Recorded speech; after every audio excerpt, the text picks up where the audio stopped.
చామకూర. ఈ వెడల్పుగా ఉన్న ఆకులే చామకూర.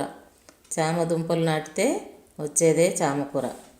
ఈ చామకూరతోని పప్పు చేసుకోవచ్చు, కూర చేసుకోవచ్చు, పులుసు చేసుకోవచ్చు, పొట్లాలు చేసుకోవచ్చు.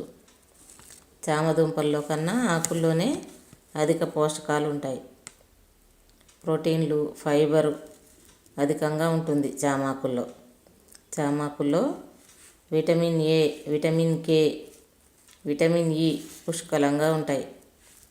దీనిలో ఉండే మెగ్నీషియం బీపీ కంట్రోల్లో ఉంచుతుంది. ఇందులో కార్బోహైడ్రేట్లు తక్కువ. బరువు తగ్గాలనుకునేవారు నిస్సంకోచంగా డైట్లో చేర్చుకోవచ్చు. ఔషధ గుణాలు ఉన్నాయి. విషదోషాలను హరిస్తుంది, కామెర్లను కూడా నివారిస్తుంది. కాబట్టి తరచుగా వాడుకోండి.